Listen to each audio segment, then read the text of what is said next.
Bonjour et bienvenue à la première séance webcast 2021. Je m'appelle Jimena Saez et je suis la modératrice de la communauté Cisco en français. Je veux donner la bienvenue sur ce plateau à nos experts Thomas Flambeau et Robert Farsi.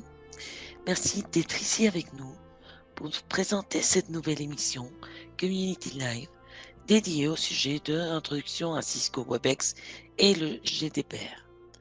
Au nom de toute l'équipe de la communauté Cisco, nous remercions votre présence et c'est avec un grand plaisir que nous vous accueillons.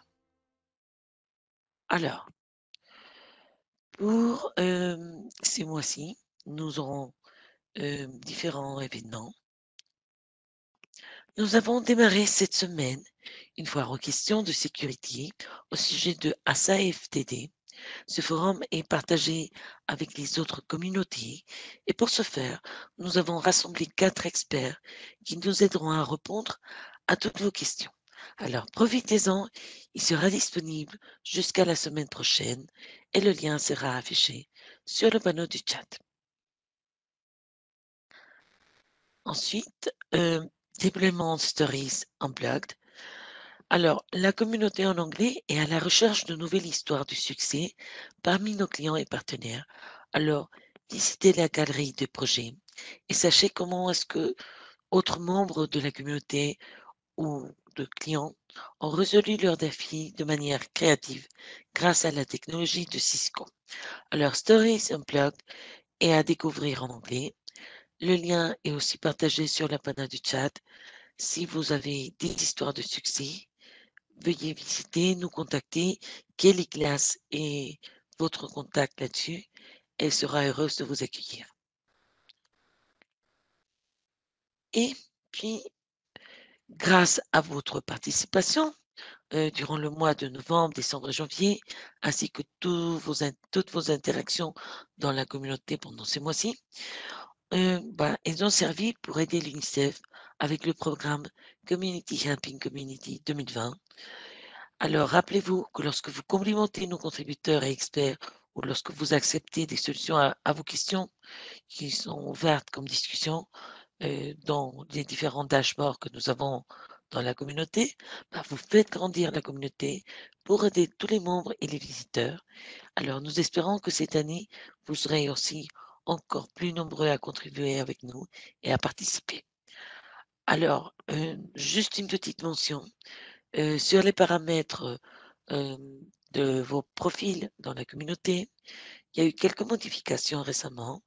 Alors, si du coup vous voyez que tout est affiché seulement en anglais ou que si vous basculez de la communauté en français sur cette anglais, c'est toujours affiché en français, c'est très facile à gérer.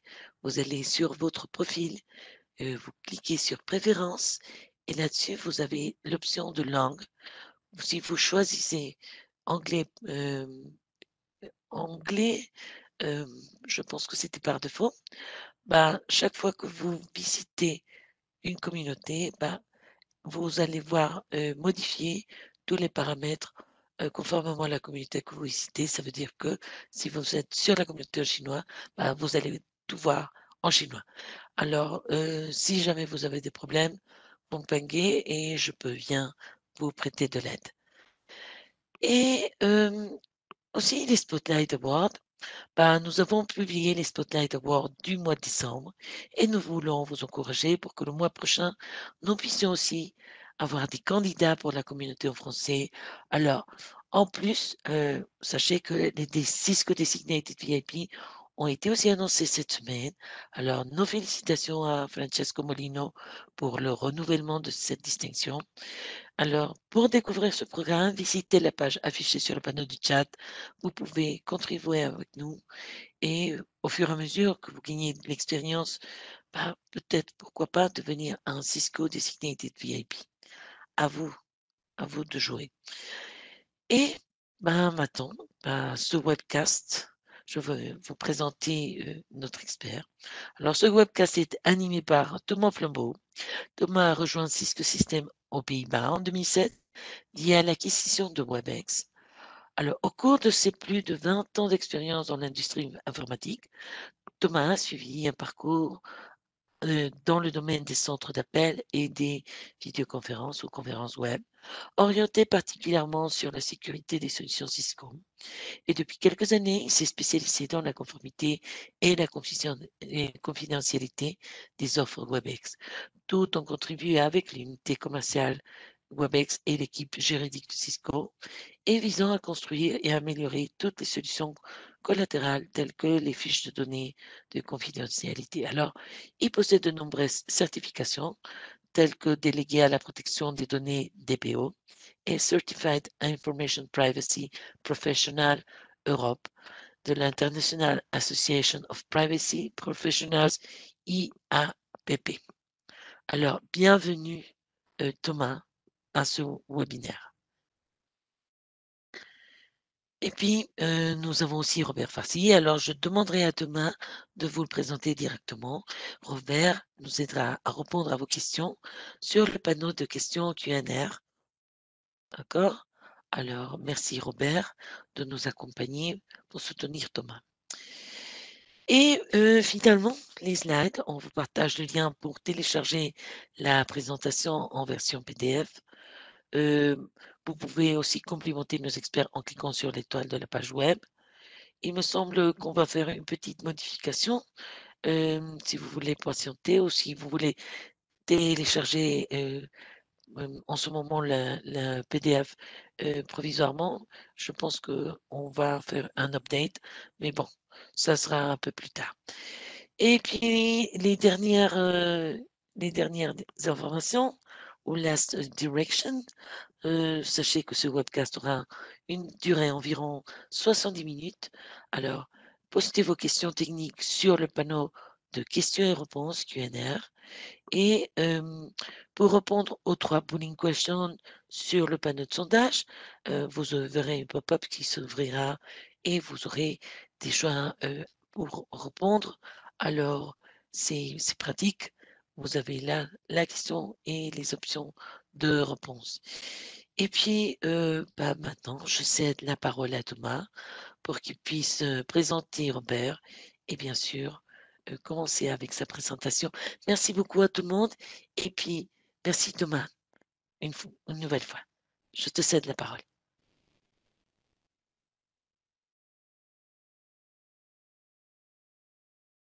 Oui, bonjour à tous. Alors, j'espère que l'audio est de qualité de mon côté. Bonjour, bonsoir. Je ne sais pas de quelle partie du monde vous vous connectez. Merci pour votre présence sur ce webinar. Donc, j'ai le plaisir d'être accompagné effectivement avec mon collègue et néanmoins ami Robert Farsi, qui est un expert de la collaboration de la Skip Cisco depuis une bonne dizaine d'années sur toute la gamme, toute la palette de l'offre collaboration WebEx, Contact Center et autres terminaux vidéo. Donc, il est là pour les questions que vous auriez éventuellement en cours de présentation et je le remercie une nouvelle fois de sa participation.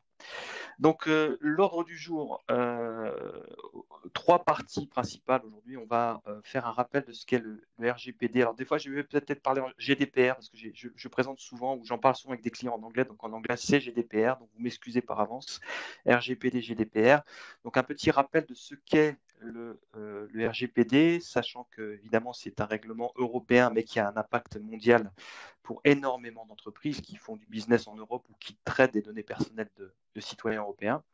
Dans un deuxième temps, on va voir quelles sont les dernières évolutions du RGPD, notamment un jugement Schrems, quel est l'impact du Brexit, où en est-on avec les certifications.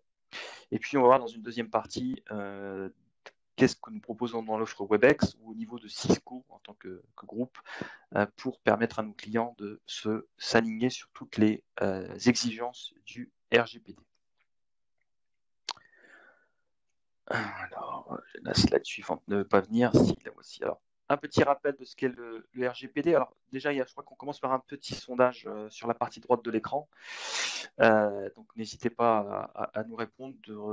Donc, la question étant, est-ce que vous êtes confiant lorsqu'on vous aborder le sujet RGPD, lorsque vous présentez, vous positionnez les offres WebEx dans une phase peut-être d'avant-vente ou ne serait-ce qu'avec vos clients, vos partenaires. Est-ce que cette thématique-là, vous êtes confiant pour argumenter pour ce qui est des offres WebEx? Donc, je vous laisse, on a toujours quelques minutes pour répondre au sondage.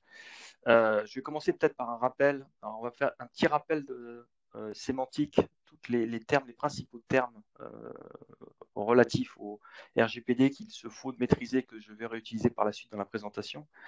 Donc, en fait, sur la partie traitement de données personnelles, vous avez toujours 3 parties impliquées dans le traitement de données personnelles, et ça, c'est pas propre au RGPD, c'est global. Vous avez ce qu'on appelle le responsable de traitement, ou contrôleur en anglais.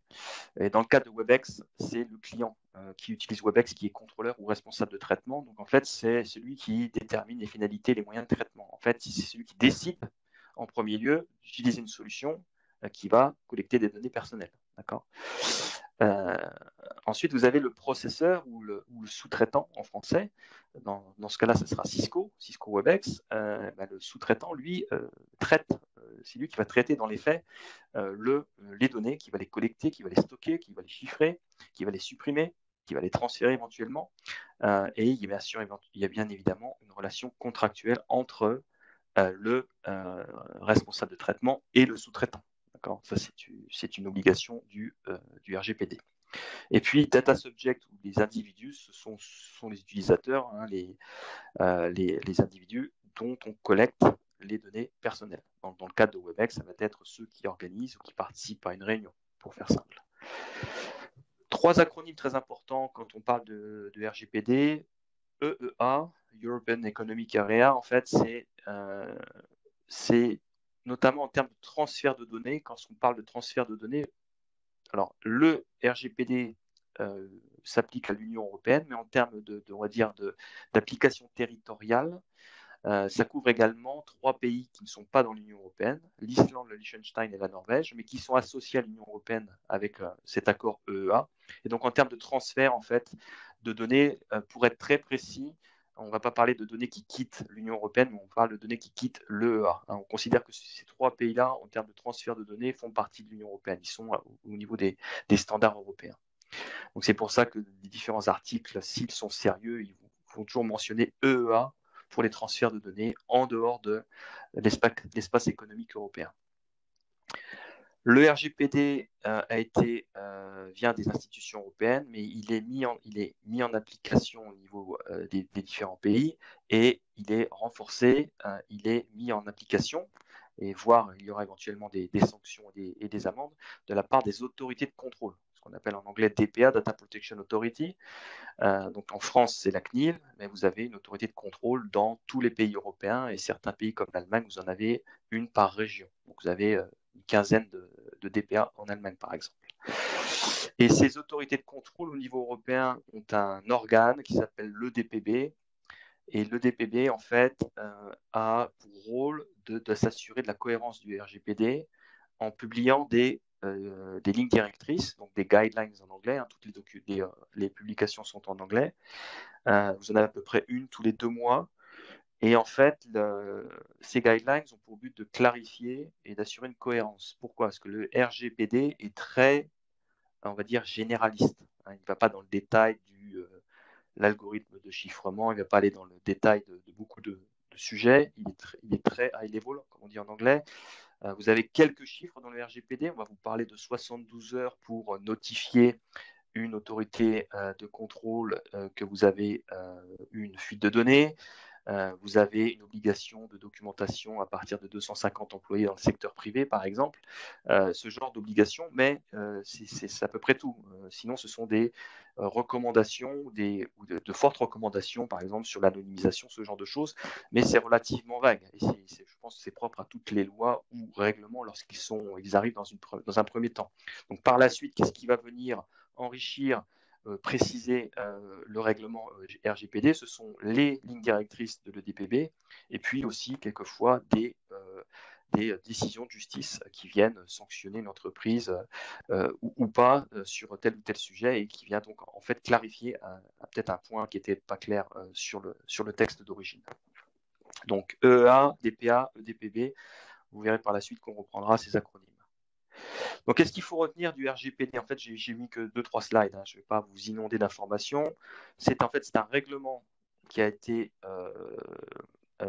émis par la Commission européenne pour harmoniser la protection des données en Europe qui depuis 1995 en fait était le fait d'une directive. Et la directive, en fait, est un cadre, mais les pays pouvaient implémenter des lois et il y avait beaucoup de liberté dans quasiment tous les domaines. Donc il y avait beaucoup d'incohérences entre les différents pays sur les sanctions, sur l'obligation d'avoir une DPA, sur l'obligation d'avoir un officier de la protection des données, ce genre de choses. Donc le RGPD a harmonisé. Toutes les règles sont les mêmes pour tous les pays européens. Il y a quelques exceptions, je ne vais pas aller dans le détail, mais pour faire simple, c'est un règlement qui s'applique à toute l'Union européenne. Donc on harmonise. On harmonise, mais également on va rattraper un peu de manière technologique. On va effectuer un rattrapage. Le précédent texte datait de 95. Depuis 95, on a eu l'Internet de masse, on a eu les réseaux sociaux, la mobilité, et on sait très bien qu'il y a eu énormément de scandales, pour ne pas dire plus, concernant les données personnelles, comme vous le savez tous, notamment sur tout ce qui est particulier, consumer, tout ce qui est utilisateur particulier.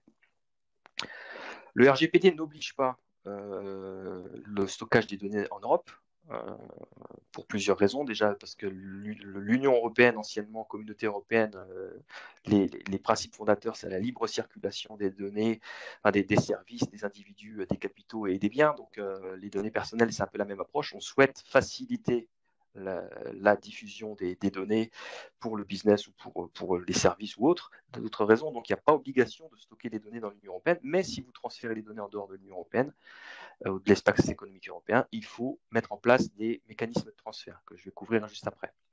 Donc il y a quelques nouveautés avec le RGPD, le droit à la portabilité, ça n'existait pas jusque maintenant. Le droit à l'oubli dont beaucoup de personnes parlent, ça existait déjà dans énormément de législations nationales. Donc désormais, c'est standardisé au niveau européen. Et puis, il y a de la responsabilité, c'est-à-dire que jusque maintenant, les autorités de contrôle attendaient des différentes entreprises une déclaration annuelle. Vous faisiez une déclaration annuelle de ce que vous faisiez avec les données personnelles. Désormais, c'est une approche un peu inverse, opposée, dans le sens où les entreprises, que vous soyez responsable de traitement ou sous-traitant, vous avez obligation d'avoir un registre dans lequel vous allez documenter toutes les actions, les flux, les accès, la rétention de données personnelles. Vous devez documenter. Et les autorités de contrôle peuvent venir vous auditer, vous contrôler à tout moment. Et si vous ne disposez pas de ce document, on voit en bas à droite, vous avez des amendes. Vous avez tous entendu parler des amendes de plusieurs millions d'euros, dizaines de millions d'euros qui ont été adressées, par exemple, à Google en France par la CNIL, 50 millions d'euros il y a 2 ans, pour violation des droits des utilisateurs sur le consentement ou la transparence du traitement. D'accord. Et puis une autre valeur, j'en ai déjà parlé, c'est l'obligation de notifier les autorités de contrôle sous 72 heures si vous avez une faille, une fuite de données, en anglais c'est breach, donc une fuite de données personnelles. Vous avez obligation de notifier sous 3 jours. Ok. Donc le RGPD, alors certes c'est un texte européen, ça s'applique bien évidemment à tout l'espace européen, mais pas que. Ça s'applique à toute entreprise responsable de traitement ou sous-traitant qui va traiter des données personnelles de citoyens européens. Donc une société basée au Brésil, aux États-Unis, en Chine, en Australie, notamment sur la partie web, je pense que c'est de facto pour toutes les entreprises, mais dès que vous traitez des données personnelles de citoyens de l'Union européenne, vous êtes sujet au GDPR, au RGPD. Okay. Donc le transfert de données, c'est peut-être un des sujets qui est le moins maîtrisé et qui est le plus source de confusion. En fait, pour faire simple, je vous ai mis 2 slides ici, pour faire simple, vous voulez transférer des données en dehors de l'espace économique européen. Donc, c'est autorisé, mais il y a plusieurs conditions. Le pays de destination, d'accord, le pays de destination peut ou pas, et il y en a une quinzaine dans ce cas aujourd'hui, bénéficier de ce qu'on appelle une décision d'adéquation. Vous avez notamment l'Argentine, la Nouvelle-Zélande, le Japon. Vous avez une quinzaine de pays aujourd'hui, Israël, la Suisse, qui ont été audités en gros par les autorités de contrôle européennes et qui ont reçu une décision d'adéquation. On estime que ces pays-là, en termes de protection des données personnelles, sont au niveau des standards européens. Donc, si demain, vous avez un business en France et vous voulez transférer des données en Argentine, vous n'avez rien à déclarer, vous n'avez pas de contrat spécifique ou juridiquement de mécanisme à mettre en place. D'accord. Donc, vous allez documenter vos transferts de données en Argentine, mais vous n'avez pas d'obligation juridique particulière ou dire contractuelle particulière, notamment si ça reste au sein de la même entité. Vous avez juste un bureau en Argentine. Donc, il y a une décision d'adéquation avec le pays de destination, c'est très bien. En ce qui concerne les États-Unis, là, c'est un petit peu spécial, et je vais en parler un peu plus tard, jusqu'au juillet dernier, pour transférer les données aux États-Unis, il y avait une décision d'adéquation qui était faite via le Privacy Shield. Donc, le Privacy Shield, c'était quoi? Un accord cadre entre la Commission européenne et le département du commerce américain. Les entreprises allaient s'enregistrer individuellement sur le site web. Elles avaient quelques obligations, notamment publication politique de confidentialité. Voilà, c'était un cadre entre la Commission et le Department of Commerce américain. Ça a remplacé le Safe Harbor, mais ce mécanisme-là a été déclaré invalide, a été invalidé par la Cour de justice européenne en juillet dernier. Je vais revenir là-dessus un peu plus tard. Donc, comment fait-on pour transférer des données s'il n'y a pas de décision d'adéquation? Ou pour les États-Unis, vu que le Privacy Shield n'est plus valide, vous pouvez utiliser ce qu'on appelle des clauses types. Donc, en anglais, c'est Model Clause ou Standard Contractual Clause. Donc, ce sont des modèles qui sont émis par la Commission européenne que vous allez compléter. Donc, c'est un document, un contrat qui est signé entre le responsable de traitement, donc le client, et le sous-traitant Cisco dans le cadre de Webex. Donc, c'est un contrat pour faire simple. Et savoir que ces documents-là sont en cours de mise à jour, notamment pour prendre en compte l'arrêt Schrems 2 dont je vais parler après. Et puis, dernier mécanisme de transfert, c'est d'avoir une espèce de certification, ce qu'on appelle les BCR en anglais, ou les règles d'entreprise contraignantes, d'avoir été certifié, audité par les autorités de contrôle européennes. Donc, c'est un processus qui prend énormément de temps, ça prend plusieurs années. C'est principalement des entreprises multinationales qui ont un département juridique suffisamment staffé pour faire face à ce type de procédures lourdes. Donc, il y a une centaine d'entreprises aujourd'hui, dont Cisco, qui ont des BCR certifiés. Et pour faire simple, les BCR, ça signifie que tant que vous transférez les données personnelles dans le monde, quel que soit le pays au sein du groupe, donc si je prends Cisco, demain on transfère des données aux États-Unis, en Chine, en Russie, au Maghreb, voilà, en Amérique du Sud, en dehors de l'Union européenne, que le pays dispose ou pas d'une décision d'adéquation, ça n'a pas d'importance. On considère que les standards, les polices, les procédures de l'entreprise sont au niveau des standards européens. D'accord? Ok. Donc, pour résumer, vous voulez transférer des données en dehors de l'espace économique européen, il y a une décision d'adéquation. S'il n'y a pas de décision d'adéquation, vous allez devoir utiliser des contrats type model clause, ou bien vous avez des BCR. Donc ça, c'était un premier rappel sur le RGPD. J'espère que ça a été utile. Maintenant, il y a beaucoup de choses qui se sont passées ces derniers mois sur le RGPD.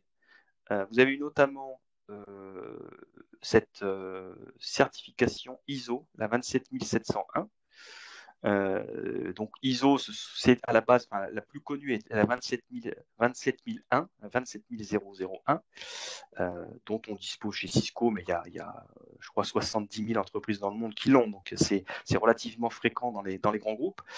Par contre, l'extension 27701 dont je vous parle actuellement, elle est récente, elle a à peu près 1 an. Et on l'a obtenu également. Cette certification-là, en fait, ça a été conçu pour s'aligner avec les exigences du RGPD. En fait, on a repris dans cette extension-là tous les articles du RGPD où il y avait des exigences pour le responsable de traitement ou pour le sous-traitant, et on y a mis en fait des contrôles associés. Et donc, pour obtenir cette certification, il faut démontrer qu'on a en fait tous les contrôles en place qui sont alignés avec le RGPD. Donc, pour faire simple, aujourd'hui, je le rappelle, il n'y a pas de certification RGPD pour les solutions. Il n'y a pas de certification RGPD aujourd'hui pour les entreprises. Ça n'existe pas encore. Par contre, on voit ici, vous voyez ici en bas à gauche, la citation d'ACNIL. En fait, et même également, vous avez une citation de l'IAPP, qui est une association internationale de protection des données. C'est on va dire une fondation vers la certification. C'est le premier pas vers la certification. C'est vraiment un atout très intéressant d'avoir en main aujourd'hui en ce qui concerne la protection des données. Voilà. Donc c'est relativement récent. Le grand public n'est pas enfin même au niveau technique, peu de gens sont au fait de cette certification. Elle a à peu près 1 an, mais savoir que ça va devenir la norme pour prétendre à terme être certifié en tant qu'entreprise RGPD. Donc le DPP, j'en ai parlé auparavant, là, qui publie les recommandations, les guidelines sur les lignes directrices sur différents sujets. C'est eux aussi, d'ailleurs, en parlant de certification, qui sont en train de mettre en place en fait toute la procédure pour pouvoir être pour avoir la capacité de certifier, en fait. Aujourd'hui, vous faites certifier 27001 ou autre, vous avez des sociétés de certification. Eh bien, en ce moment, le DPB est on va dire, occupé comme principale tâche à mettre en place les critères pour pouvoir être certifié, pour pouvoir certifier les entreprises, donc pour les sociétés de certification. Un point aussi qui est débattu en ce moment sur la thématique RGPD, c'est quid du chiffrement des données. Quand vous lisez le RGPD, on va vous parler de mesures à mettre en place, de mesures techniques pour protéger les données. Vous pouvez les chiffrer, vous pouvez les pseudonymiser, c'est-à-dire remplacer l'identité d'origine par un pseudo. Donc, au lieu que ce soit Thomas Flambeau dans votre database, ça va être 1, 2, 3, 4, 5 ou je ne sais quoi, une suite de caractères. Donc ça, c'est la pseudonymisation. Et puis, vous pouvez également anonymiser. Quand vous anonymisez les données, c'est-à-dire que quand il y a impossibilité, contrairement à la pseudonymisation, quand vous anonymisez les données, il y a impossibilité on va dire, à revenir ou à récupérer l'identité d'origine. On va dire c'est définitif. Dès que vous anonymisez les données, ce n'est plus dans le champ d'application du RGPD. Donc, quand vous anonymisez, en fait, vous réglez un problème. Quand une base de données est anonymisée, elle n'est plus, elle peut plus être, on va dire, vous avez une fuite de données, et ben c'est pareil, vous n'avez pas d'obligation de communiquer étant donné que les données sont anonymisées. Donc, anonymiser si possible, ou si c'est pas possible, pseudonymiser ou chiffrer. Et le débat en ce moment, un des débats, c'est de savoir si, lorsqu'on chiffre les données et que la clé de chiffrement n'est pas compromise et qu'il y a une fuite de données, est-ce qu'il y a obligation, par exemple, de communiquer aux autorités de contrôle? Ou est-ce qu'en fait, des données chiffrées dont la clé de chiffrement n'est pas compromise, est-ce qu'on ne pourrait pas considérer ça comme également de l'anonymisation? Ça simplifierait peut-être la vie des entreprises. Donc c'est quelque chose sur lequel le DPB à terme va également se prononcer. Donc ça, c'était des sujets un peu certification et concepts, on va dire, assez globaux de protection des données. Maintenant, dans les faits, il y a 2 événements quand même majeurs qui se sont produits en Europe ces derniers mois. Donc, je vais commencer par le plus récent, c'est le Brexit. Donc, le Brexit, comme vous le savez certainement, le Royaume-Uni a quitté l'Union européenne. Donc, le départ effectif, c'est en février dernier. Mais il y a eu une période de transition jusqu'au 31 décembre. Et une semaine avant la période de transition, un peu comme dans un bon scénario de film américain, le 24 décembre, la veille de Noël, hop, vous avez l'accord, le fameux deal entre les Anglais et l'Union européenne. Quel impact ça a sur le RGPD? En fait, ça permet, il y a eu un accord d'appliquer, d'avoir pour encore 6 mois, donc jusqu'au 1er juillet, le RGPD s'applique encore au Royaume-Uni. D'accord. Ce qui va se passer, donc d'ici le 1er juillet, les discussions vont continuer. Soit le Royaume-Uni va bénéficier d'une décision d'adéquation. Alors logiquement, ils devraient l'avoir parce qu'ils faisaient partie de l'Union européenne pendant un certain temps. Ils avaient mis dans leur législation nationale le RGPD. Donc on pourrait penser qu'ils devraient l'obtenir, mais ça met du temps. Une décision d'adéquation, ça met à peu près 1 an. Donc, je serais tenté de dire, comme je viens de le dire à l'instant, qu'ils bénéficient de cette décision d'adéquation. Mais à l'opposé, vous avez des choses qui jouent contre cet optimisme dans le sens où la Cour européenne de justice, au mois d'octobre dernier, a blâmé 3 pays, dont le Royaume-Uni, sur on va dire les restrictions ou la rétention trop massive de données d'une loi de surveillance concernant la surveillance des communications téléphone et Internet. Et en fait, un des points de discussion, c'est que cette loi soit revisitée, soit modifiée pour pouvoir prétendre à des décisions d'adéquation. Donc voilà, le débat est lancé. On ne sait pas si le Royaume-Uni va obtenir la décision d'adéquation. Toujours est-il que jusqu'au 1er juillet, le RGPD s'applique toujours au Royaume-Uni. Donc, il n'y a rien à faire pour transférer des données ou stocker des données au Royaume-Uni au moment où on se parle. D'accord. 1er juillet, ça sera un autre sujet. Donc, d'un point de vue Cisco WebEx, quel est l'impact? Pour ceux d'entre vous qui sont basés en Europe ou qui utilisent WebEx, connaissez bien WebEx, vous savez qu'on a 2 data centers en Europe, l'un à Londres, l'autre à Amsterdam. Donc, le data center de Londres où on stocke et on traite des données, hein, vous avez tous les sites WebEx des clients européens sont à Amsterdam et Londres, hein, il y a un backup réciproque, donc ça soit les enregistrements, la liste des réunions ou des comptes utilisateurs. Donc des données sont stockées et traitées au Royaume-Uni au moment où on se parle pour WebEx pour les clients européens. Mais face à cette incertitude, on avait déjà décidé d'investir sur un data center supplémentaire qui va arriver avant la date fatidique du 1er juillet. Donc, ce sera à Francfort en Allemagne.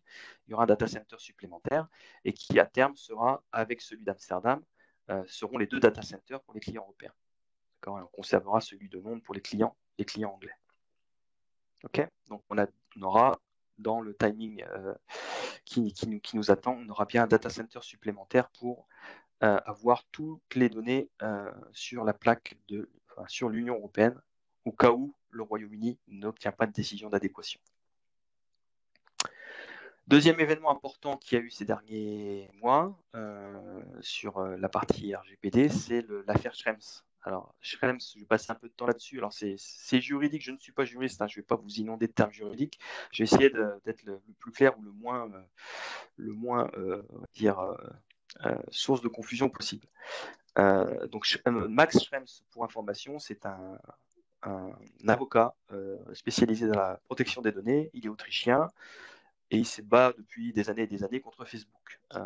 Il avait porté plainte contre Facebook par rapport à l'accès par les autorités américaines aux données, le manque de protection. Et en fait, ça a été monté jusqu'à la Cour de justice européenne en 2015 et qui avait invalidé à l'époque le Safe Harbor, qui était l'ancêtre du Privacy Shield. Donc, l'Union européenne, la Commission européenne et le département du commerce américain avaient mis en place le Privacy Shield, qui faisait office de décision d'adéquation avec les États-Unis. Et rebelote, Max Schrems a remis en cause le Privacy Shield. Il estime que les données, l'accès aux données par les autorités américaines est abusif, disproportionné et qu'il y a peu de voies de recours par les citoyens. En 2018, comme vous voyez ici, le Parlement européen avait déjà demandé qu'on suspende le Privacy Shield, qui était en fait mis en place par la Commission, le Parlement et la Commission, 2 organes différents. Et puis le 16 juillet, donc, il y a le jugement rendu par la Cour européenne de justice qui a déclaré que le Privacy Shield était invalidé. Donc en invalidant le Privacy Shield, les États-Unis ont perdu leur décision d'adéquation. Ils ne font plus l'objet d'une décision d'adéquation. Et pour transférer des données vers les États-Unis, vous devez utiliser ce qu'on appelle les model clauses, ou les fameuses clauses de standard dont j'ai parlé auparavant. Okay. Donc il y a des discussions aujourd'hui entre la Commission et le département du commerce américain pour essayer de nous pondre un Privacy Shield 2.0 avec pour combler tous les manques. Mais aujourd'hui, ce mécanisme-là est mort et enterré. Par contre, la deuxième chose qu'a fait le juge lors du jugement de cette affaire, c'est qu'il a également émis des réserves sur les model clauses. Donc, il a dit que les model clauses dans l'état des choses actuellement ne sont pas suffisamment, on va dire, étoffées en termes de mesures de protection. Donc, il y a une mise à jour des model clauses par la Commission européenne.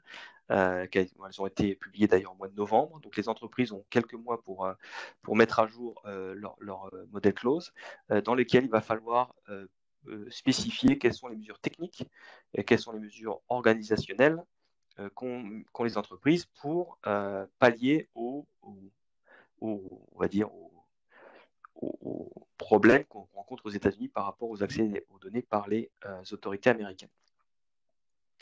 Donc, côté Cisco, qu'est-ce qu'on peut mettre en avant par rapport à WebEx? Donc déjà, nous, techniquement, on peut proposer, j'en parlerai un peu plus tard, le chiffrement de bout en bout des réunions. Vous avez la possibilité dans Cisco WebEx de mettre en place ce qu'on appelle le end-to-end, où Cisco n'a pas possibilité de déchiffrer le contenu de la réunion. Donc ça, techniquement, on a une solution. On a également, comme je vous l'ai dit, on est en train de localiser en Europe, c'était une des recommandations suite à l'affaire Schrems 2, de localiser si possible des services en Europe. Donc on a un data center supplémentaire qui, en fait, double effet positif, va également adresser le problème Brexit s'il n'y a pas de décision d'adéquation. Donc ce data center allemand supplémentaire, en fait, il vient régler deux problèmes. Côté certification, j'en ai parlé auparavant, on a la certification 27701 qui, je cite la CNIL et la communauté privacy de l'IAPP, est la pierre angulaire, la fondation d'une certification à terme. Donc c'est un atout très important. Également, on a publié également un document public suite à l'affaire Schrems 2 sur les autres dossiers sur lesquels nous travaillons. Donc je ne vais pas trop m'étendre dessus, mais sur le côté BCR, vous avez deux types de BCR, de Binding Corporate Rules, et Cisco WebEx travaille sur la deuxième catégorie de BCR pour transférer des données. Et enfin, très important, on a également ce qu'on appelle les principes de transparence chez Cisco, c'est-à-dire que nous, par rapport aux demandes des autorités américaines, il y a beaucoup on va dire, de stéréotypes par rapport à ce sujet-là. On a tous en tête la NSA ou l'FBI qui demandent l'accès aux données, mais quand vous regardez les rapports que publie Cisco, hein, il y a un site public qui s'appelle sur le Trust Portal, vous allez sur trustportal.cisco.com, vous avez les Transparency Reports dans lequel, tous les 6 mois, donc on va publier le nombre de demandes dont on a fait l'objet de la part des autorités, qu'elles soient américaines ou non américaines. Et vous verrez qu'il y a plus de demandes qui viennent d'Europe que des États-Unis. Donc on publie le nombre de demandes qu'on reçoit, le nombre de demandes qu'on a accepté de traiter et celles sur lesquelles il y a eu divulgation d'informations. Donc on rappelle que généralement, et ça c'est ce que vous voyez ici en milieu du slide, Cisco a mis en place des principes. Donc on va repousser au maximum toute demande on va repousser toute demande qui n'est pas supportée par un mandat, donc un mandat d'un juge. On va essayer de repousser, si possible, aussi la demande vers le client final en tant que service provider. Et puis, il y a un mécanisme, donc là, je passe 2 secondes dessus, qui s'appelle MLAT. Et grosso modo, Cisco va essayer de repousser la demande juridique du pays d'origine et lui demander de voir avec la justice du pays de destination, où se trouvent les données ou le client, ce qu'on appelle MLAT en anglais.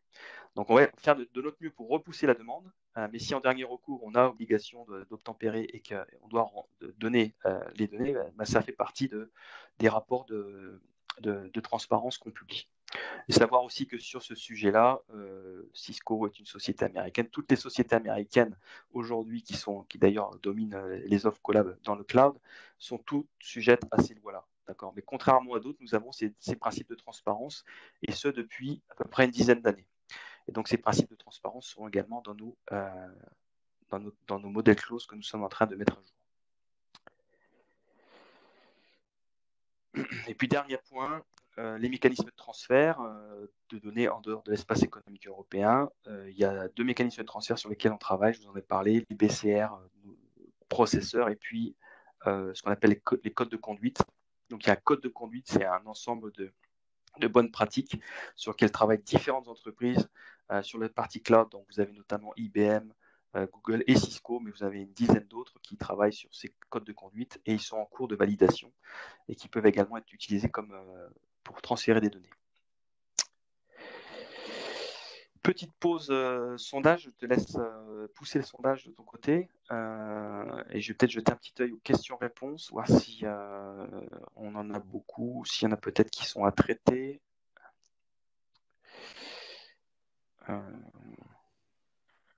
Alors, je viens d'ouvrir le sondage sur le panneau de droite. Si vous voulez répondre, alors le RGPD impose le stockage de données personnelles dans l'Union européenne. Option A, oui. Option B, non. Option C, oui si chiffré au repos. Et option D, oui si anonymisé. Alors, à vous de choisir la réponse qui vous plaît le plus. Merci.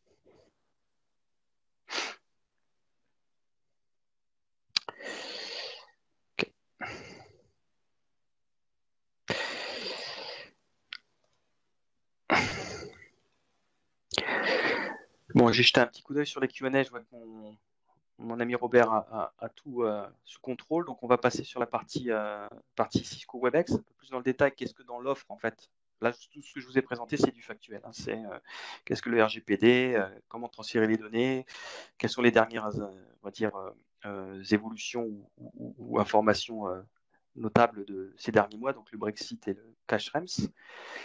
Côté Cisco Webex, en fait. Nous, ce qu'on va toujours mettre en avant dans un premier temps, alors elles sont qu'en anglais aujourd'hui à ma connaissance, sur les Privacy Data Sheets, donc en français ce sera les fiches de données, fiches de confidentialité. Pour chaque solution Cisco, vous avez un document, généralement une quinzaine, vingtaine de pages, dans lequel on va, un document public, hein, il n'y a pas de NDA ou je ne sais quoi à signer avec nous. Vous allez sur le trust.cisco.com et vous pouvez télécharger ce document. Donc ce document, en fait, il est clé pour les clients, dans le sens où le client, qui je le rappelle, est responsable du traitement, va devoir documenter toutes les données personnelles qu'il traite, qu'il stocke, qu'il transfère. En fait, en utilisant Cisco Webex, c'est Cisco en tant que sous-traitant qui effectue toutes ces tâches. Et donc, Cisco, en tant qu'éditeur, va publier ce document dans lequel vous avez les réponses à toutes les questions. Quelles sont les informations personnelles collectées, combien de temps, dans quel but, qui a accès, etc., etc. Comment exercer les droits, droit à la suppression, droit à la portabilité, où sont les centres de données. Donc on voit ici une petite carte qui va bientôt être mise à jour avec un point supplémentaire en Europe avec le data center de Francfort, mais dans la version actuelle, vous avez bien que ces deux data centers en Europe. Comment est-ce qu'on protège les données? Donc un peu d'informations sur le chiffrement, les diverses certifications. D'accord. Côté Cisco, nous, ça nous aide, et peut-être côté partenaire aussi, à réduire le cycle de vente, étant donné que généralement ces points-là, pendant longtemps, il fallait passer par les services juridiques ou les services infosec, ouvrir des tickets, ça prenait quelques semaines. Désormais, tout ça est rendu public. Donc, ça a également un avantage d'un point de vue vente pour nous et nos partenaires. Et donc, ce document-là, bien évidemment, on le met à jour régulièrement. Dès qu'une fonctionnalité dans WebEx, une nouvelle fonctionnalité va traiter des données supplémentaires, ou si on a data center supplémentaire, ou si nous avons un sous-traitant supplémentaire. Par exemple, vous verrez que dans les dernières versions de Privacy Data Sheet, vous avez dans la liste des sous-traitants, vous avez Amazon Web Services. Pourquoi? Tout simplement parce que pendant le Covid, nous avons eu, alors je ne sais plus si c'est 400 ou 500% d'augmentation du trafic. Donc on a dû déployer, un peu, je pense comme tout le monde, dans l'urgence, de la capacité supplémentaire, hein, des ponts médias supplémentaires, des ponts médias et autres supplémentaires. Et le plus rapidement possible, c'est via Amazon. Donc on a notamment la brique média, on a déployé pas mal de briques médias sur les infra Amazon. Okay. Alors savoir qu'avec Amazon, on a un accord, ce qu'on appelle un Data Protection Agreement, donc dans lequel ils ont on a également des exigences par rapport à eux sur le traitement des données, mais vous verrez que dans le document, en fait, les données traitées par Amazon, c'est l'espace de 2 semaines par rapport au traitement des flux médias. Il n'y a pas plus que ça sur la partie WebEx Meetings. Et puis sur d'autres fonctionnalités, par exemple la reconnaissance faciale ou le People Insight qui vous permet d'avoir une fiche. Vous voyez ici sur le panneau participants à droite, vous avez toute une série d'informations qui s'affichent, qui viennent soit de l'annuaire d'entreprise, soit de sites publics. Donc ces options-là, comme le People Insight ou la reconnaissance faciale sur les terminaux vidéo, ce sont des options qui sont désactivées par défaut. Pourquoi c'est désactivé par défaut? Parce que c'est du traitement de données personnelles supplémentaires. Donc c'est à l'initiative du client qu'on va l'activer. Et concernant l'utilisateur, il y aura également un opt-in en anglais. Il va devoir également activer l'option de son côté, notamment par exemple pour la reconnaissance faciale, prendre une photo, donner son accord pour les terms and conditions avant de pouvoir l'utiliser. Donc c'est pas quelque chose qui se fait au détriment ou à l'insu de l'utilisateur. C'est pour ça que dans le document Privacy Data Sheet, vous verrez que vous avez un premier tronc d'information qui est propre à WebEx, quelle que soit la configuration, et puis ensuite vous avez des avenants ou des addendum en anglais sur tout ce qui est People Insight, reconnaissance faciale et assistant WebEx qu'on a également depuis peu dans la solution où vous pouvez avoir des prises de notes automatiques et puis des commandes vocales que vous donnez à votre assistant. Donc tout ça, c'est désactivé par défaut. RGPD exige qu'une entreprise mette en place ce qui est écrit dans le RGPD, Privacy by Design et by Default. Donc côté Cisco, c'est ce qu'on fait depuis plus de 10 ans avec les CSDL. D'accord, toute solution Cisco, dont Webex, pour pouvoir être mise sur le marché, doit passer à la moulinette CSDL en interne. Donc ce sont des meilleures pratiques en termes de développement, des tests de pénétration, des tests de robustesse, etc., de la documentation et bien sûr tout ce qui est revu par les différentes équipes techniques et de protection des données. Alors l'un des points aussi, un des sujets fréquents de discussion avec les clients, c'est la rétention des données. Donc dans une solution Cisco Webex, donc si je prends la brique par exemple messaging de Webex, anciennement Teams, donc les espaces de discussion, vous pouvez en tant qu'administrateur préciser à quelle fréquence, la date suite à laquelle les données sont supprimées définitivement de la plateforme. Et puis pour les réunions Webex, en fait, je rappelle que le contenu, tout ce que vous partagez dans un Webex, chat, l'écran, document, au terme de la réunion, rien n'est stocké sur nos serveurs. Les seules données éventuellement stockées, ce sont les enregistrements. Ces enregistrements, donc c'est en option et si vous l'utilisez, vous pouvez également les supprimer à tout moment ou automatiquement, comme on le voit, avec la copie d'écran en bas. Donc le chiffrement des données maintenant sur Webex, sur la partie meetings, en fait, vous avez deux choses. Il y a deux points sur lesquels on va s'attarder. Les enregistrements dont je viens de parler sont chiffrés au repos, sont chiffrés en AES 256, et les réunions, elles, sont chiffrées de bout en bout. D'accord ? Alors, sont chiffrées de bout en bout, il y a deux niveaux de réunion dans Webex. Vous avez la réunion standard, celle qu'on a actuellement, qui est chiffrée de bout en bout, mais le clé de chiffrement est géré par Cisco. Pourquoi elle est gérée par Cisco ? Parce qu'on va devoir déchiffrer le flux s'il y a un besoin, par exemple, d'enregistrer sur le cloud. S'il y a un besoin aussi d'interopérer avec des participants qui sont en téléphonie. D'accord ? Donc, il y a bien du chiffrement de bout en bout sur les flux, mais il y a un déchiffrement qui va se faire sur la brique recording, sur la brique STM. D'accord ? Ça, c'est pas propre à Cisco, c'est la logique même. Si vous voulez du chiffrement de bout en bout est possible, mais à partir du moment où vous interopérez avec un service d'enregistrement ou PSTN, vous allez devoir déchiffrer. Donc, ce qu'on propose à nos clients, nous, c'est du chiffrement de bout en bout en option dans Webex, dans lequel la clé de chiffrement ne sera pas générée par Webex, par le serveur Webex, mais sera générée par le client Webex sur le poste de l'organisateur. Donc, cette clé de chiffrement n'est pas connue de Webex, et donc Webex n'a pas possibilité de déchiffrer le contenu de la réunion. Et de ce fait, vous avez des limitations. Il n'y a pas possibilité d'enregistrer la réunion sur le cloud, il n'y a pas possibilité d'interopérer avec des terminaux vidéo, et il n'y a pas possibilité non plus de se connecter en web app, c'est-à-dire via le navigateur sans aucun plugin. Il faut avoir le plugin. Donc pourquoi on a mis ça à disposition de nos clients ? On a mis ça à disposition de nos clients, ça fait depuis 2008, ça fait plus de 10 ans que ça existe. C'est pour avoir pour les réunions confidentielles, des réunions sur lesquelles on ne veut pas que les service providers, en l'occurrence Cisco, puissent déchiffrer les données. Alors sur ce point-là précis, je ne l'ai pas mis dans mon deck, mais ça a été annoncé il y a très peu de temps. À Webex One, on va améliorer le chiffrement de bout en bout. À la fin de ce trimestre-là, vous allez avoir une nouvelle version du chiffrement de bout en bout qui va supporter les terminaux vidéo. Aujourd'hui, au moment où on se parle, ce n'est pas le cas. Donc la réunion qu'on a actuellement, dans laquelle je me suis connecté avec mon DX, ne supporte pas le chiffrement de bout en bout, étant donné qu'on a un terminal vidéo et que c'est à ce jour pas supporté. Mais voilà, on a une histoire sur le chiffrement de bout en bout depuis 2008 et on va l'améliorer avec le support des terminaux vidéo dans quelques semaines parce que c'est annoncé pour la fin du trimestre. Sur la partie Webex plus Messaging Teams, on a également un chiffrement de bout en bout de tout ce qui est message, discussion, fichier.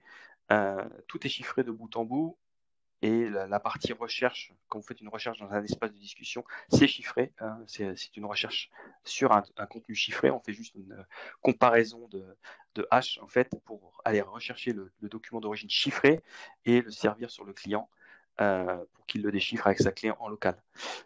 Et le service de chiffrement sur la partie WebEx Teams peut être également déployé chez le client. Okay. Donc la partie, on va dire, à la conception privacy by design hein, dans le GDPR, on le retrouve bien sur la solution WebEx pour tout ce qui est chiffrement ou également pseudonymisation. Hein, sur la partie Cisco WebEx, savoir que vous avez un service d'identité dans le cloud sur lequel on va provisionner des comptes, d'accord, mais que tous les microservices qui composent la constellation WebEx, les recordings, la partie analytics, etc., eux, n'utilisent pas l'identité de l'utilisateur, mais utilisent un UUID, ce qu'on voit ici en bas à droite de l'écran. D'accord. Donc, ce n'est pas l'identité, mais c'est un pseudo qui transite entre les différents microservices.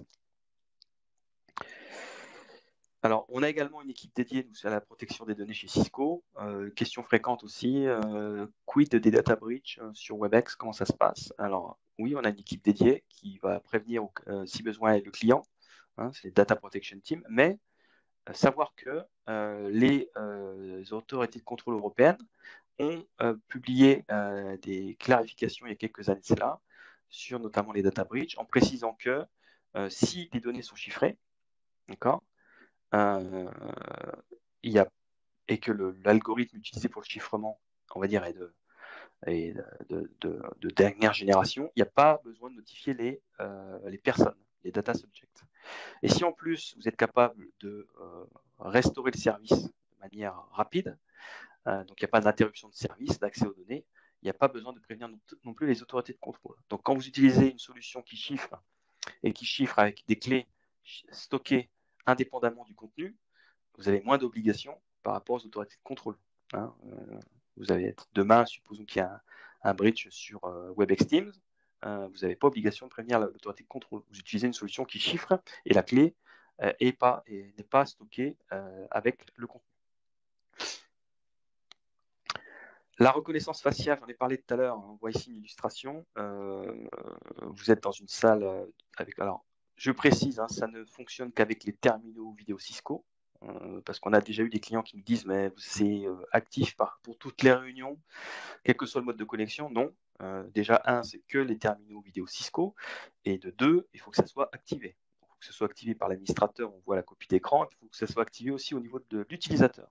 Et comme je le disais tout à l'heure, l'utilisateur qui doit prendre une photo, valider la photo, l'uploader et donner son accord aux conditions d'utilisation. Okay. Alors pourquoi toutes ces précautions? Parce que la reconnaissance faciale, ce sont des données biométriques et tout ce qui est biométrique de par le GDPR, ce sont des données sensibles. D'accord. Le GDPR exige que tout ce qui est données personnelles sensibles fasse l'objet de protection supplémentaire. D'accord. Et notamment, on ne peut pas se baser sur un consentement de base, il faut un consentement explicite. Et donc là, on a bien un consentement explicite qui se décompose en plusieurs phases. Un autre sujet aussi important, c'est la fuite de données. D'accord. Donc, vous pouvez avoir effectivement une fuite de données côté Cisco WebEx. On voit qu'on a des équipes dédiées pour communiquer sur le sujet, mais de toute façon, tout est chiffré. Donc, en théorie, il n'y a pas d'obligation de communication. Alors, côté utilisation de la solution, par contre, vous pouvez avoir des fuites de données. Vous pouvez avoir, par exemple, un compte qui est compromis, des identifiants qui ont été compromis. Donc, comment s'affranchir de ça? Donc, nous, on recommande fortement le SSO. Okay. Donc, le SSO, le Single Sign-On, pour faire simple, c'est une authentification qui n'est pas gérée par Cisco WebEx. Hein. Je ne vais pas me connecter avec mes identifiants Cisco WebEx, mais je vais avoir une intégration avec un gestionnaire d'identité de l'entreprise et je vais être redirigé vers une page web où je vais devoir renseigner donc société ABC. Je suis redirigé sur le portail de la société ABC. Je renseigne mes identifiants, suite à quoi j'ai accès à WebEx. D'accord. Et cette authentification sur le portail d'ABC, ça peut être des identifiants, ça peut être aussi du multifacteur. Donc, ça peut être aussi un SMS, ça peut être un code, ça peut être du biométrique sur des empreintes digitales sur un récepteur dédié. Enfin, il y a plusieurs technologies possibles. C'est pas quelque chose qu'on maîtrise, hein, c'est quelque chose que les gestionnaires d'identité va maîtriser. Donc, on recommande l'authentification via SSO. D'accord. C'est dans les faits, on voit que tous nos clients entreprises, quasiment tous, mettent le SSO ou ont pour objectif de le déployer. Côté Cisco, nous, on a une solution de multifactor authentication qui s'appelle Duo. C'est une acquisition effectuée il y a quelques années, qu'on utilise bien évidemment, nous, au quotidien. Et puis, côté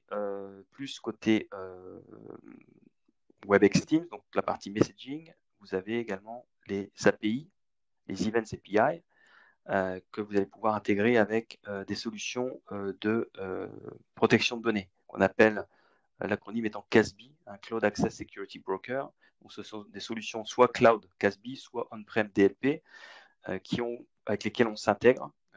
J'ai des solutions qui s'intègrent avec tout ce qui est communication, donc qui s'intègrent avec l'email, qui s'intègrent avec la messagerie instantanée, même si elle est de moins en moins utilisée de nos jours, on n'est plus sur des solutions de messaging, donc, qui s'intègrent également avec des solutions de messaging, dont la nôtre. Donc, on s'intègre avec tous les principaux acteurs du marché, Symantec, Netscope, et l'idée, c'est de pouvoir bloquer des messages, bloquer des transferts de fichiers, empêcher la participants externes sur des espaces de discussion. Donc tout ça, bien évidemment, de nouveau, on s'appuie sur des spécialistes, hein, comme l'authentification, on s'appuie sur des solutions SSO SAML externes. Sur la partie Event API, on s'appuie également sur des CASB, DLP. Alors il y a notre propre DLP CASB, hein, qui s'appelle CloudLock, qui est disponible, mais vous avez pas mal de clients qui ont déjà quelque chose en place et avec des solutions avec lesquelles on s'intègre. Côté administration du service, on a aussi toute une palanquée d'options qui sont là pour justement éviter ce type de problématique de fuite de données. Donc, par exemple, on peut empêcher les utilisateurs de s'authentifier avec des comptes personnels quand ils sont sur le réseau d'entreprise. On peut restreindre l'utilisation. Alors, Teams et également Meeting depuis peu, mais on peut restreindre l'utilisation du service à l'interne, c'est-à-dire vous faites un déploiement WebEx, vous n'autorisez la création d'espace et l'envoi de messages que vers des gens de l'entreprise, du domaine. Ça, c'est possible. Hein. Vous bloquez les communications externes, ou bien vous allez faire une liste blanche, hein, je traduis en anglais, une whitelist de l'anglais, pardon, j'ai une whitelist des domaines avec lesquels vous autorisez les communications. Vous pouvez également exiger un verrouillage PIN sur le client mobile. Et puis, on peut également autoriser ou pas les intégrations et autres bots. Et on continue d'apporter des fonctionnalités à ce niveau-là. Donc récemment, on a apporté de la granularité sur la partie partage de fichiers. On va pouvoir autoriser cela par groupe. Avant, c'était global sur le déploiement de WebEx. Vous pouvez également bloquer le partage de fichiers depuis en dehors de certaines plages IP. Donc, vous précisez les plages IP depuis lesquelles le partage de fichiers est autorisé. Et si vous sortez de ces plages IP, vous êtes à domicile, vous ne pouvez pas, par exemple, partager de fichiers en utilisant la solution. Et puis côté multifactor, savoir qu'on propose également maintenant pour les clients qui n'ont pas de SSO un multifactor natif dans WebEx.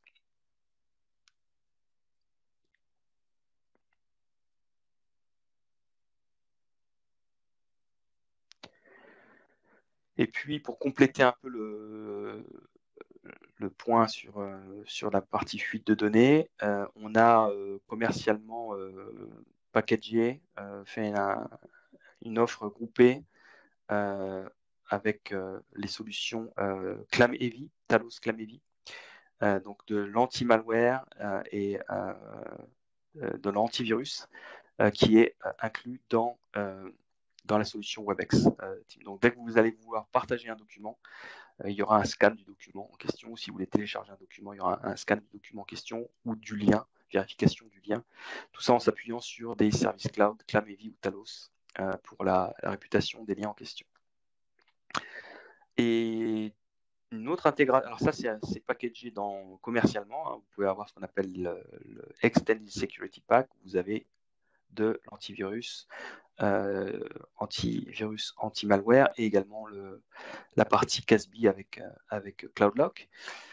Et on a également des acteurs tiers qui ont développé des choses très intéressantes sur l'analyse des réunions. Vous avez notamment deux sociétés qui s'appellent Tetalec et Agathe qui ont développé des algorithmes qui vont analyser des enregistrements de réunions et qui sont capables de déceler, alors non seulement, alors, à la fois dans la partie vidéo, de déceler des comportements à risque ou non conformes aux politiques de la société. Je ne sais pas, par exemple, quelqu'un qui fait une réunion avec une bouteille à la main ou quelqu'un qui présente à l'écran un document confidentiel, oui, en vidéo pour ne pas le partager via WebEx, essaye de faire ça discrètement. Donc capable de déceler des choses interdites via la vidéo, l'analyse de la vidéo. Et puis également, le chat en cours de réunion peut faire aussi l'objet d'une analyse. Donc ça parle vraiment à nos clients, notamment par exemple dans le secteur bancaire, où c'est très régulé. Et ben, ce type d'intégration retient l'attention des clients. Donc les certifications, je rappelle, le GDPR, aujourd'hui il n'y a pas de certification GDPR, hein, c'est quelque chose qu'on entendait beaucoup, mais on continue encore de l'entendre. Est-ce que vous êtes certifié GDPR? Est-ce que WebEx est certifié GDPR? Non, il n'y a pas de certification GDPR, ça n'existe pas. Et quand bien même celles-ci existeront, elles seront pour les opérations de traitement. Donc, ça ne sera pas pour une solution, d'accord? Ce ne sera pas pour un routeur, ce ne sera pas pour un software, ce sera pour Cisco en tant que fournisseur de services, la façon dont il traite les données personnelles, est-ce qu'il est conforme, est-ce qu'il est certifié GDPR? D'où l'importance de la certification ISO 27001, hein, de nouveau, qu'on a obtenue il y a 2-3 mois. On a d'autres certifications ISO. Donc moi j'ai eu la chance de participer à plusieurs colloques ou webinaires sur la certification 27701. À terme, elle va remplacer les deux qu'on voit précédemment, la 27017, 27018, qui étaient un peu les standards en termes de confidentialité des données. Pour la partie cloud, elles vont s'effacer au profit de la 27701. Et puis, côté certification, il y a une autre certification qui est très importante, c'est la partie SOC 2. SOC 2, pourquoi? Parce que toute la partie ISO, en fait, c'est vous documenter et vous mettez en place un système d'information et vous sécurisez votre système d'information. Pour faire ça en 2 mots, ça serait comment on définit la norme 27000. SOC 2, en fait, c'est une certification qui confirme que vous avez mis en place les contrôles. Donc, vous avez des contrôles en place pour s'assurer que votre système d'information il est sécurisé, que ceci est validé régulièrement. Donc, en fait, nous, ce qu'on recommande, notamment en phase d'avant-vente, c'est de mettre à disposition du client le rapport d'audit des auditeurs, SOC 2. C'est un rapport qui peut vous être fourni, rapport de 100-150 pages, donc assez touffu, dans lequel vous avez pour tous les contrôles qui sont mis en place par l'entreprise et la façon dont l'auditeur a vérifié et les commentaires éventuels. Est-ce qu'il y a des points d'amélioration? Donc vous avez un œil externe, une opinion tierce, un peu un son de cloche différent que celui de Cisco que vous entendez via des présentations comme la mienne ou des documents, des white papers à droite à gauche. Là, vous avez un rapport d'audit externe. Vous avez également un rapport audit SOC 3, c'est le même rapport, mais en version beaucoup plus résumé, c'est une vingtaine de pages, mais c'est bon, un aperçu, on va dire, un peu assez général du SOC 2, mais le SOC 3 est un document public. Donc vous allez sur le portail trustportal.cisco.com, c'est là que vous allez trouver ces diverses certifications, c'est là que vous allez trouver le SOC 3. Vous allez également y trouver les privacy data sheets dont j'ai parlé auparavant. Et puis, vous avez aussi la possibilité, via nos équipes Cisco, de demander une copie du rapport SOC 2 et également, si vous voulez, des copies des rapports des tests de pénétration. C'est assez classique aussi, assez fréquent cette demande d'avoir des rapports sur les tests de pénétration, déjà avoir la garantie qu'ils ont lieu. Oui, ils ont lieu de manière fréquente, en interne et en externe. Et il y a des rapports qui peuvent être fournis aux clients. Alors ça ne va pas dans le détail, hein, parce que ça pourrait mettre à risque éventuellement la solution, mais les principales trouvailles et de ces tests de pénétration et les solutions pour y remédier sont présentées dans le document.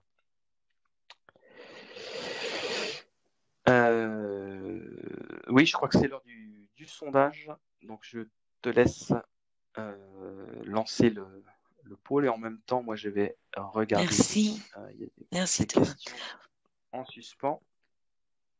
Alors, j'ouvre le sondage. La question, c'est la fiche de données de confidentialité WebEx décrit en détail. Option A, les données personnelles que nous collectons pour faire fonctionner le service. Option B, la période de conservation de chaque type de données. Option C, les certifications Cisco WebEx. Option D, les mécanismes de transfert Cisco pour déplacer les données hors d'Europe. Option E, le processus de demande de suppression de certaines données personnelles. Option F, tout ce qui précède. Alors, si vous voulez choisir votre option, euh, je pense que c'est assez clair.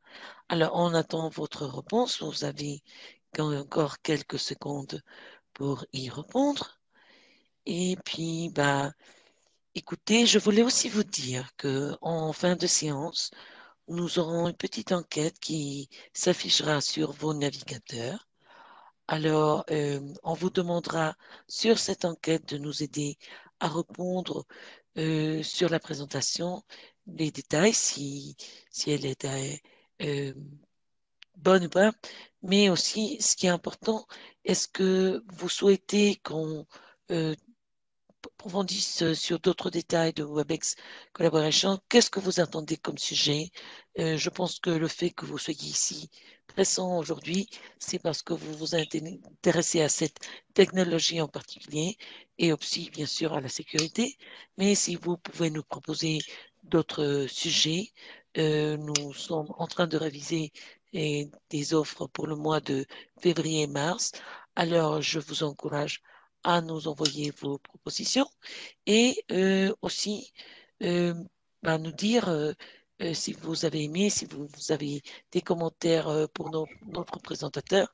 Bah, nous attendons aussi vos félicitations, vos commentaires. N'oubliez pas d'y répondre. Merci.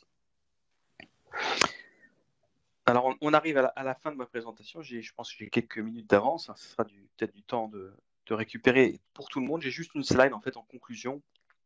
Ce qu'il faut retenir en fait sur le RGPD et Cisco WebEx. Donc, j'espère que ça a été clair pour vous, le RGPD, les principes fondamentaux et un peu toute l'actualité autour.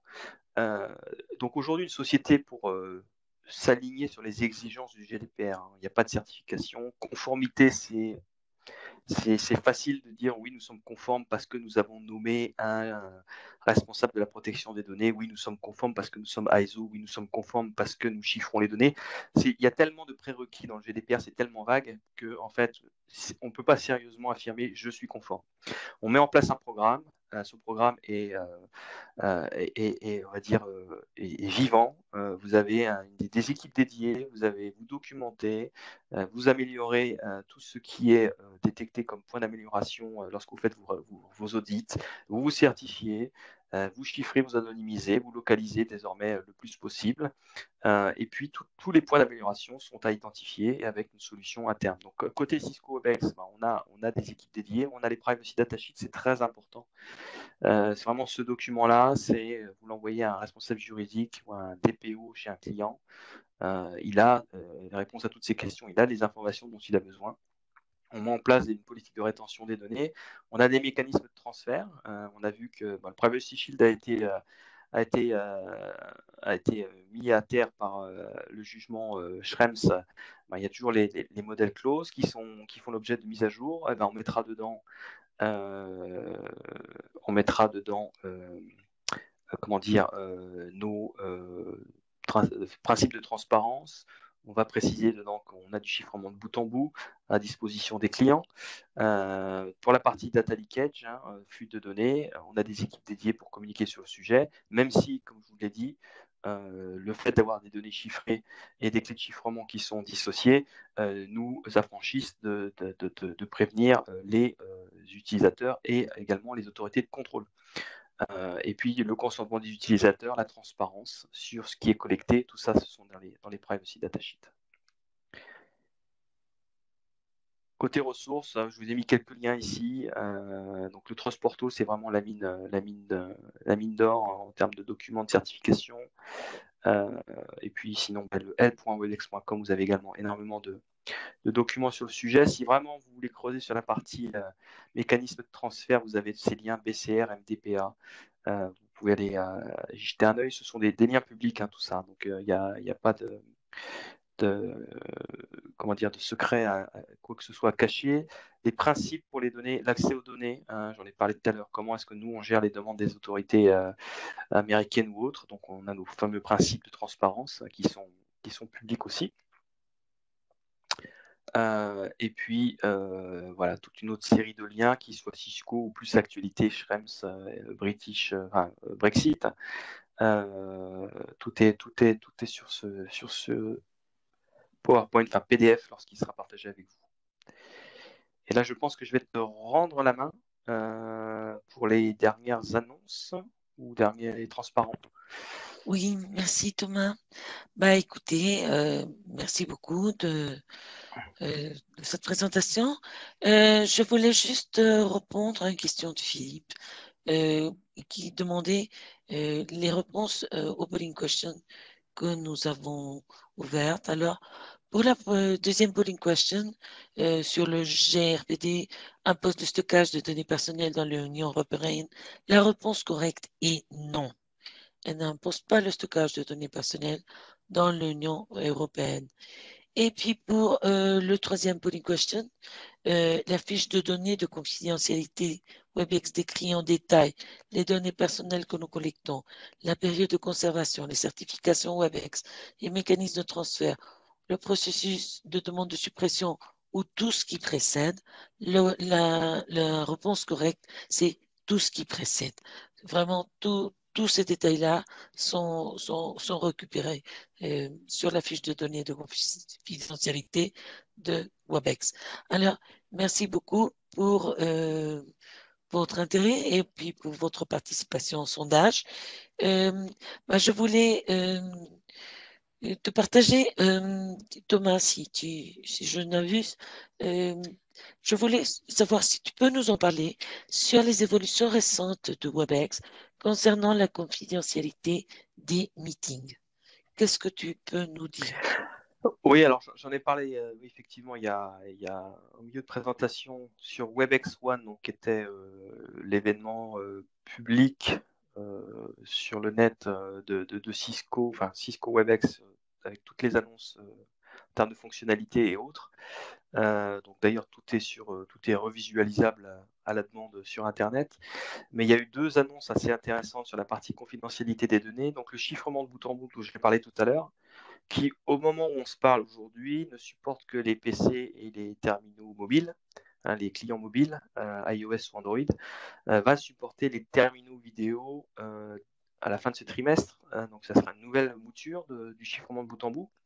Terminaux vidéo, alors ce ne sera pas tous les terminaux vidéo, ce seront les terminaux vidéo Cisco enregistrés dans le cloud dans un premier temps et dernière génération. Donc ce ne sera pas les DX, mais ça sera par exemple les Desk Pro.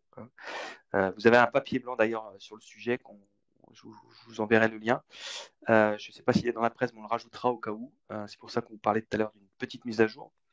Un lien supplémentaire avec ce qu'on appelle moderne end-to-end, dans le sens où on va supporter les terminaux vidéo. Donc il y a ça qui arrive côté confidentialité des données. Avoir un meeting sur lequel Cisco ne maîtrise pas la clé et en plus qui supporte les terminaux vidéo. Et puis la deuxième chose, c'est pour ceux d'entre vous qui suivez la collab chez WebEx de près, ça fait quelques années qu'on a mis à disposition le vidéo mesh. Donc le vidéo mesh, la possibilité d'avoir un pont de conférence WebEx chez vous, chez le client, on-premise. la finalité du vidéo mesh a été depuis le départ d'agréger les flux, de limiter le nombre de flux qui remontaient vers le cloud WebEx, dans le sens où si vous avez 5 participants au meeting qui se connectent depuis votre réseau d'entreprise, eh ben, vous passez par la vidéo mesh, il n'y a qu'un seul flux qui remonte vers WebEx, donc vous faites des économies de bande passante. Donc c'est la principale finalité du vidéo mesh. Et on a annoncé aussi à WebEx One, ou peu avant, peu après, on va dire c'était concomitant, la notion de meeting interne. Donc maintenant, on a la possibilité d'internaliser sur le mesh, sur ce pont, les réunions. C'est à la programmation, vous précisez ce meeting est interne et pour pouvoir se connecter sur le meeting, il faudra être sur le réseau d'entreprise ou en VPN. Donc ça, c'est assez puissant comme fonctionnalité. C'est l'intégralité des flux en cours de réunion qui est sur votre réseau et qui ne transite pas par le cloud. Voilà. Donc c'est 2 points importants, je pense, sur cette thématique-là. OK. Et par exemple, est-ce que WebEx est certifié GDPR? Je crois qu'on avait déjà parlé par rapport à ça. Oui, ouais, y a pas de. Je pense que ça fait pas Yep. de mal de le répéter. Ouais. La certification GDPR aujourd'hui n'existe pas, quelle que soit la solution, l'entreprise. Donc un software comme WebEx n'est pas certifié GDPR. Par contre, les certifications GDPR, c'est quelque chose sur lequel le DPB, donc ce groupe d'autorités de contrôle de DPA européenne, travaille. Donc là, ils sont en train de définir les critères selon lesquels on va pouvoir certifier des contrôleurs ou des processeurs, donc des responsables de traitement ou des sous-traitants, comment ils vont pouvoir être certifiés GDPR. Donc on en est à cette phase-là. Donc quand la certification va arriver, ça ne sera pas pour un produit, ça ne sera pas pour un software, ça sera pour un responsable de traitement ou un sous-traitant. Alors après, dans les faits, donc Cisco pourra prétendre à cette certification à terme, oui, bien évidemment, et c'est pour ça qu'on a déjà acquis le ISO 27701, qui a été reconnu unanimement comme étant le premier pas vers cette certification. Donc on est très confiant sur le sujet. Mais aujourd'hui, donc on pourrait nous fanfaronner et dire nous sommes certifiés parce que nous avons 27701. Non, c'est pas le style de la maison. Donc il n'y a pas de certification, il faut être clair. C'est un sujet qui est encore débattu. Mais on est prêt, on est équipé pour cette certification quand elle sera disponible. D'accord. Bah écoute, merci Thomas et Robert d'avoir partagé avec nous cette présentation. Je pense que pour l'instant, on n'aura plus de questions, mais bon, sachez que si vous avez encore des questions sur WebEx et le GDPR, nous mettons à votre disposition un fil de discussion qu'on laissera ouvert jusqu'au vendredi 22 janvier. Alors, une bannière avec le lien sera affiché sur la page d'accueil de la communauté et les liens aussi pour l'événement où seront publiées les questions-réponses, des slides, des vidéos et éventuellement les nouvelles questions sur le fil des discussions du Ask Me Anything ou Demande-moi n'importe quoi événement seront publiés sur le panneau du chat par Gabriella et aussi sur les autres communautés. Si vous voulez explorer la communauté à partir de l'icône du globe terrestre, vous pouvez basculer sur d'autres langues. Nous disposons de cette option et chaque communauté a ses propres événements. Alors, on vous invite à les visiter. Si vous parlez l'anglais ou l'espagnol, peut-être, vous sachez que nous avons d'autres événements et vous pouvez vous inscrire aussi dans ces événements-là. Et nos réseaux sociaux, finalement, si vous êtes branché en permanence sur les réseaux sociaux et vous souhaitez pas recevoir nos courriers, vous pouvez aussi vous connecter avec notre communauté sur Facebook, Twitter, YouTube ou LinkedIn, partager nos événements avec vos collègues, rencontrer nos experts ou inviter vos collègues à nous joindre au prochain événement, pourquoi pas. Alors, on vous laisse tous les liens ici et pour que vous puissiez nous donner un faux goût. Et finalement, ce que je vous disais tout à l'heure, nous aurons un sondage avec 5 questions de choix multiples qui s'affichera en fin de séance. Même si vous êtes sur un portable, vous pouvez participer aussi. Alors, qualifiez notre webinaire, envoyez-nous vos commentaires, proposez-nous des sujets pour les prochains événements et dites-nous qu'est-ce qui vous intéresse le plus pour les mois qui suivent. OK? Bah, écoutez, au nom de toute l'équipe, je veux remercier Thomas Flambeau et Robert Farsi pour cette excellente séance. Nous sommes sûrs et certains que cette présentation sera très utile pour tous nos membres de la communauté et nous la partagerons aussi sur notre YouTube channel si vous voulez la revoir, soit dans la communauté, soit sur YouTube, vous trouverez le lien. Et puis, bah, à tous nos invités, un grand merci de nous avoir accompagnés aujourd'hui. Que cette année soit meilleure pour vous tous et nous espérons pouvoir vous annoncer l'événement du mois de février très bientôt. Alors, prenez soin de vous, de vos chers, je vous embrasse très fort et n'oubliez pas de participer au forum de sécurité euh, qui sera ouvert jusqu'au 22 janvier avec nos 4 experts pour ce Global Event. Euh, alors, Bérénice, Namit, Ilkin et Ricardo attendent vos questions sur sécurité, ASA et FTD. Et ben bon, de mon côté, c'est tout. Je vous remercie. Et puis, Thomas, euh, Robert, merci encore. Et puis à tout le monde, on se retrouve le mois prochain. Au Ouais, revoir. mais c'était un plaisir. Merci à tous. Au revoir.